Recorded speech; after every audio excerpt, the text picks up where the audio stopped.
നോക്കൂ, ഇപ്പോൾ ഒരു മുൻകൂർ ജാമ്യം എടുത്തുകൊണ്ടാണല്ലോ മോഹൻലാൽ സംസാരിച്ചത്. ഞാൻ ആധികാരികമായി സംസാരിക്കുന്ന ഒരാളല്ല എന്ന മട്ടിൽ അങ്ങനെയുള്ള ഒരു പ്രിവിലേജ് മോഹൻലാലിന് കൊടുക്കാൻ ഞാൻ ആഗ്രഹിക്കുന്നില്ല. അത് അദ്ദേഹത്തിൻ്റെ ഒരു പരിമിതിയായി ഞാൻ കാണുന്നുമില്ല. കാരണം എന്താണെന്ന് വെച്ചാൽ, നിങ്ങൾക്ക് ഒരു നിലപാടുണ്ടെങ്കിൽ ആ നിലപാട് പറയാനുള്ളൊരു ഭാഷ നിങ്ങൾക്ക് സ്വാഭാവികമായും കൈവരും. ഇപ്പോൾ ഉദാഹരണത്തിന് സപ്ലൈകോയിൽ അവശ്യ സാധനങ്ങൾ കിട്ടാത്തൊരു സാഹചര്യത്തിൽ നിങ്ങൾ അവിടെ വന്നിരിക്കുന്ന ഒരു വീട്ടമ്മയോട് ഒരു ബൈറ്റ് ചോദിച്ചു നോക്കൂ. അവർക്ക് ഈ രാജ്യത്ത് മൺസൂൺ കാലം വേണ്ട വിധത്തിൽ കിട്ടിയില്ല, അതുകൊണ്ട് മഴയുണ്ടായിരുന്നില്ല, മഴയില്ലാഞ്ഞുകൊണ്ട് കൃഷിയൊക്കെ നശിച്ചു, അതുകൊണ്ട് അവശ്യ സാധനങ്ങൾ ലഭ്യമാക്കാൻ കഴിയുന്നൊരു സാഹചര്യം ഈ ബോധമൊന്നും അവർക്കുണ്ടാവില്ല.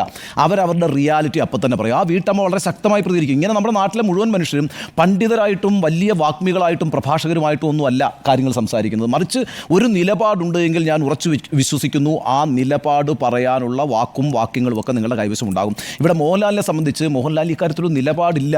അതുകൊണ്ടാണ് മോഹൻലാൽ ഈ കാര്യത്തിൽ ആധികാരികമായി സംസാരിക്കാൻ കഴിയാത്തത്. ഒന്നുകിൽ അദ്ദേഹം മനഃപൂർവ്വമായൊരു നിലപാട് എടുക്കുന്നില്ല, അല്ലെങ്കിൽ ഉള്ള നിലപാട് മറച്ചു വെക്കുന്നു. ഇതാണ് സംഭവിച്ചിരിക്കുന്നത്. ഇനി രണ്ടാമത്തെ കാര്യം, നിലപാടില്ലെന്ന് മാത്രമല്ല തെറ്റായൊരു പ്രതീതി ഉണ്ടാക്കാനും മോഹൻലാൽ ശ്രമിക്കുന്നുണ്ട്. ഇത് എല്ലാ മേഖലയിലും ഉണ്ടല്ലോ എന്നാണ് പറയുന്നത്. അങ്ങനെ ഒരു ചർച്ച ഉണ്ടാക്കുന്നുണ്ട്. എല്ലാ മേഖലയിലും ഇതൊക്കെ ഉണ്ട് എന്ന് പറഞ്ഞുകൊണ്ട് ഈ സംസ്ഥാനം അത്ര മോശപ്പെട്ടൊരു സംസ്ഥാനമായിട്ട് ആരും ചിത്രീകരിക്കാൻ ശ്രമിക്കേണ്ട. എന്തുകൊണ്ടാണ് ഇപ്പോൾ ഈ സിനിമാ മേഖല ഒരു ചർച്ചാ വിഷയമായിട്ട് വരുന്നത്? അവിടെ ഒരു പ്രമുഖ നടി ഒരു ക്രൂരമായ ലൈംഗിക പീഡനത്തിന് വിധേയമാക്കിയതിനെ തുടർന്ന് ഒരു കമ്മിറ്റി നിയോഗിക്കപ്പെടുകയും ആ കമ്മിറ്റി ഒരു റിപ്പോർട്ട് ഉണ്ടാക്കുകയും ആ റിപ്പോർട്ടിലൂടെ ആ മേഖലയിൽ നടന്നുകൊണ്ടിരിക്കുന്ന വലിയ ലൈംഗിക ചൂഷണങ്ങളെ സംബന്ധിച്ച വിവരങ്ങൾ പുറത്തു വരികയും ചെയ്യുമ്പോൾ സ്വാഭാവികമായിട്ടും അത് ചർച്ച ചെയ്യപ്പെടും. അതുമാത്രം ചർച്ച ചെയ്താൽ മതിയോ, മറ്റെല്ലാ മേഖലകളും ചർച്ച ചെയ്യേണ്ടേ എന്ന് ചോദിക്കുന്നിടത്ത് നിങ്ങൾ തെറ്റായൊരു പ്രതീതി സൃഷ്ടിക്കാൻ ശ്രമിക്കുന്നു എന്നുള്ളതാണ്. അത് മോഹൻലാൽ ഈ പറഞ്ഞ പ്രസംഗത്തിൽ ശ്രമിച്ചു എന്നുള്ളത് അങ്ങേറ്റം ഖേദകരമാണ്. രണ്ടാമത്തെ കാര്യം എന്ന് പറയുന്നത്, ഈ സംഘടന ഒന്നടങ്കം പ്രതികരിക്കേണ്ട, ഞങ്ങൾ ചിലർ മാത്രം പ്രതികരിച്ചാൽ മതിയോ എന്നാണ് അദ്ദേഹം ചോദിക്കുന്നത്. നോക്കൂ, ഒരു സംഘടനയുടെ നേതൃത്വത്തിലുള്ളവരാണ് സംഘടനയുടെ പ്രതികരണം ആദ്യം അറിയിക്കുക എന്ന് പറയുന്നത്. ഇന്നിപ്പോൾ സംസ്ഥാന സമിതി യോഗം ചേർന്നല്ലോ, CPM-ന്റെ 100 പേർ കൂടുതലുണ്ടല്ലോ സംസ്ഥാന സമിതിയിൽ. അവരെല്ലാവരും കൂടി ഒന്നിച്ചു വന്നിരുന്നിട്ടാണോ വാർത്താ സമ്മേളനം നടത്തുന്നത്? അവിടുന്ന് സംസ്ഥാന സെക്രട്ടറി ആയിട്ടുള്ള ഗോവിന്ദ മാസ്റ്റർ മാത്രം വന്നിട്ട് വാർത്താ സമ്മേളനം നടത്തുന്നത്. അതാണ് അതിൻ്റെ രീതി. അപ്പോൾ ആ അർത്ഥത്തിൽ ഇന്നിപ്പം നോക്കൂ, കേരള ക്രിക്കറ്റ് അസോസിയേഷൻ ഒരു പരിപാടിയുടെ ഭാഗമായിട്ടാണ് മോഹൻലാൽ ഇത് സംസാരിക്കുന്നത്. ഒരു പൊതുവേദിയിൽ അദ്ദേഹത്തിന് പ്രത്യക്ഷപ്പെടേണ്ടി വന്നപ്പോൾ അവിടെ മാധ്യമപ്രവർത്തകരുണ്ടായിരുന്നപ്പോൾ മാധ്യമങ്ങൾക്ക് വിലക്ക് കൽപ്പിക്കാൻ കഴിയില്ല ആ ഏരിയയിൽ. കാരണം എന്താ വെച്ചാൽ അത് അവരൊരു വലിയ പ്രോഗ്രാമായിട്ട് നടത്തുന്നതാണ്. അത് ജനങ്ങളിലേക്ക് എത്തുന്നതുകൊണ്ട് മാധ്യമങ്ങൾ അവിടെ വരും. മാധ്യമങ്ങൾ വന്നിട്ട് അവിടെ നിൽക്കുമ്പോൾ സ്വാഭാവികമായിട്ട് ഇതിൽ സംബന്ധിച്ചൊരു ചോദ്യം ഉണ്ടാവുമെന്ന് മനസ്സിലാക്കിക്കൊണ്ടാണ് അദ്ദേഹം ഈ പ്രസ്താവന അങ്ങ് നടത്തിയത്. അപ്പോൾ ഈ സംഘടന എന്നുള്ള നിലയ്ക്ക്, സംഘടനയ്ക്ക് നേതൃത്വം കൊടുക്കുന്ന ആളെന്നുള്ള നിലയ്ക്ക് ആദ്യഘട്ടത്തിൽ തന്നെ മോഹൻലാലിനോടൊപ്പം മറ്റു ഭാരവാഹികളും പ്രതികരിക്കണമായിരുന്നു.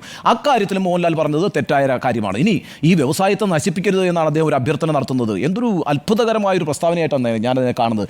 ഈ വ്യവസായത്തിലെ ഏറ്റവും വലിയ ഇൻവെസ്റ്റ്മെൻറ്റ് ആരാണെന്നറിയാമോ? അത് പണം മുടക്കുന്ന പ്രൊഡ്യൂസറല്ല, അത് ഈ ഷൂട്ട് ചെയ്യുന്ന ക്യാമറയോ ലൈറ്റോ ഒന്നുമല്ല. പ്രേക്ഷകരാണ് ഇതിനകത്ത് ഏറ്റവും വലിയ ഇൻവെസ്റ്റ്മെൻറ്റ് എന്ന് പറയുന്നത്. നിങ്ങൾ 100 കോടി മുടക്കി ഒരു പടം ഉണ്ടാക്കി, അത് ഈ തിയേറ്ററുകളിലേക്ക് കൊടുത്തു. തിയേറ്ററുകളിൽ പോയ ആളുകൾ ഈ സിനിമ കണ്ടിട്ടില്ലെങ്കിൽ നിങ്ങളുടെ പണം തിരിച്ചു കിട്ടില്ല, നിങ്ങൾ താരങ്ങളാകില്ല. അപ്പം ഇതിലെ യഥാർത്ഥ ഇൻവെസ്റ്റർ എന്ന് പറയുന്നത് പ്രേക്ഷകരാണ്. ആ പ്രേക്ഷകർ ഇന്നിപ്പം കേരളത്തിൽ നടക്കുന്ന ഈ പറയുന്ന സിനിമാ മേഖലയിലെ ഈ പ്രശ്നങ്ങളെ സംബന്ധിച്ച് ആകാംക്ഷയുള്ളവരായിരിക്കുമ്പോൾ ആ ഇൻവെസ്റ്റ്മെൻറ്റിനെ കുറിച്ചാണ് നിങ്ങൾ അറിയിടാവേണ്ടത്. അവരെയാണ് നിങ്ങൾ കാര്യങ്ങൾ പറഞ്ഞ് ബോധ്യപ്പെടുത്തേണ്ടത്. അതിനാണ് ഈ അവസരം നിങ്ങൾ ഉപയോഗിക്കേണ്ടിയിരുന്നത്. അവിടെയും മോഹൻലാൽ പരാജയപ്പെട്ടു എന്നാണ് ഞാൻ വിചാരിക്കുന്നത്. എന്ന് മാത്രവുമല്ല, ഇന്ന് ഹേമ കമ്മിറ്റിയെ കുറിച്ച് മറ്റൊരു പ്രതികരണം കൂടി ഉണ്ടല്ലോ, അതും കൂടി പറയണമല്ലോ. അത് MV ഗോവിന്ദ മാസ്റ്ററുടെ പ്രതികരണമാണ്. അത് വളരെ വിചിത്രമായി പോയി. കാരണം വെച്ചാൽ മോഹൻലാൽ നടത്തിയ പ്രതികരണത്തിൻ്റെ മറ്റൊരു രീതിയിലുള്ള പ്രതികരണമായിട്ടാണ് ഞാൻ അതിനെ മനസ്സിലാക്കുന്നത്. കാരണം അദ്ദേഹം ആദ്യം പറഞ്ഞ ICC നടപ്പാക്കി സർക്കാർ നടന്നു. ICC രാജ്യത്തെ നിയമമാണേ, അത് നടപ്പാക്കിയില്ലെങ്കിലാണ് സർക്കാർ ഇടപെടേണ്ടത്. ICC എന്ന് പറഞ്ഞാൽ ഇന്റേണൽ കംപ്ലയിൻസ് കമ്മിറ്റി ഏത് തൊഴിലിടത്തിലും ഉണ്ടാവേണ്ട ഒരു ആവശ്യമായി ഉണ്ടായിരിക്കേണ്ട രാജ്യത്തെ നിലവിലുള്ള നിയമമാണ്. അത് നടപ്പാക്കി എന്ന് പറയുന്ന ഒരു പ്രധാനപ്പെട്ട കാര്യമല്ല. പിന്നെ അദ്ദേഹം പറഞ്ഞത് ശ്രുതി ശരണത്തിനും നാഞ്ചിയമ്മയ്ക്കും ഒക്കെ അവാർഡ് കൊടുത്തു ഞങ്ങൾ. നല്ല കാര്യം, അങ്ങനെ കൊടുക്കണം. പിന്നെ 1.5 കോടി രൂപയോളം ചിലവിട്ട് സ്ത്രീകൾക്ക് സിനിമ നിർമ്മിക്കാൻ. ഇതൊക്കെ കേരളത്തിൽ ചെയ്യപ്പെടേണ്ട കാര്യങ്ങളാണെന്ന്. അത്ര പ്രോഗ്രസീവായ ഒരു സൊസൈറ്റിയാണ്. പ്രശ്നം എന്താണെന്ന് വെച്ചാൽ, അവിടെ മുകേഷിൻ്റെ കാര്യത്തിൽ നിങ്ങളൊരു സമീപനം എടുത്തു. രാഷ്ട്രീയ ഉള്ളടക്കത്തോടുകൂടി ധാർമ്മികമായ ഒരു പ്രശ്നവും പറഞ്ഞുകൊണ്ട് വരേണ്ട. ശരിയാണ്, നിങ്ങൾക്ക് രാജിവെച്ച് പോയാൽ തിരഞ്ഞെടുപ്പ് നിയമമാണ് ബാധകം, ധാർമ്മികതയുടെ ബാധകമല്ല. അതിനൊക്കെ അപ്പുറത്ത് ഈ സംസ്ഥാനത്തെ സിനിമാ മേഖലയിൽ നിന്ന് നേരിട്ടുകൊണ്ടിരിക്കുന്ന ഒരു പ്രതിസന്ധി, വലിയൊരു പ്രതിസന്ധിയുടെ പശ്ചാത്തലത്തിൽ ഒരു ആരോപണം നേരിടുമ്പോൾ ചില മാതൃകകൾ കാണിക്കാൻ ബാധ്യസ്ഥമായ ഒരു രാഷ്ട്രീയ പാർട്ടിയായിട്ടാണ് ഞാൻ CPM-നെ കാണുന്നത്. പക്ഷേ CPM-ന് ഈ യുക്തി വെച്ചുകൊണ്ട് മുകേഷ് രാജിവെക്കേണ്ട എന്ന് പറയാം. പക്ഷേ ഇവിടുത്തെ ഒരു പ്രശ്നം എന്താണെന്നറിയാമോ? കേസ് വന്നു, ശരി, കേസ് വരട്ടെ, തെളിയിക്കട്ടെ, തെളിയിച്ചതിന് ശേഷം നടപടികളിലേക്ക് പോകാം എന്ന് പറയുമ്പോൾ ഇത് തന്നെയാണ് മോഹൻലാലിൻ്റെ അവർ പറഞ്ഞത്. സിദ്ദിഖിനെതിരെ കേസുണ്ട്, അന്വേഷിക്കട്ടെ, പോലീസുണ്ട്, കോടതിയുണ്ട്, സർക്കാരുണ്ട്, അന്വേഷിക്കട്ടെ.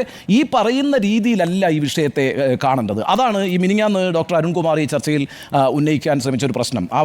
അതിപ്പോൾ വളരെ റിയൽ ആയിരിക്കുന്നു എന്നുള്ളതാണ്. അതായത് ഈ പറയുന്ന ഹേമ കമ്മിറ്റിയുടെ റിയൽ കോസിനെ അട്ടിമറിക്കുന്ന രീതിയിലേക്ക് കാര്യങ്ങൾ പോകുന്നു എന്നുള്ളത് വളരെ പ്രധാനമാണ്. അത് ഉത്തരവാദിത്തപ്പെട്ട രാഷ്ട്രീയ പാർട്ടി എന്നുള്ള CPM ചെയ്തുകൂടാ. ഉത്തരവാദിത്തപ്പെട്ട 47 വർഷത്തെ അനുഭവ പരിചയമുള്ള ഇന്നീ സിനിമാ ഇൻഡസ്ട്രിയുടെ നെടുന്തൂണുകളിൽ ഒരാളല്ലേ മോഹൻലാൽ എന്ന് പറയുന്നത്.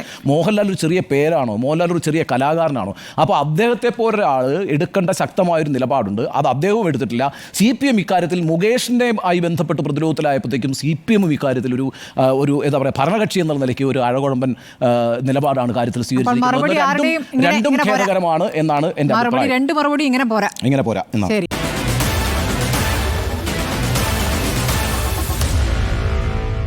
Meet the editors.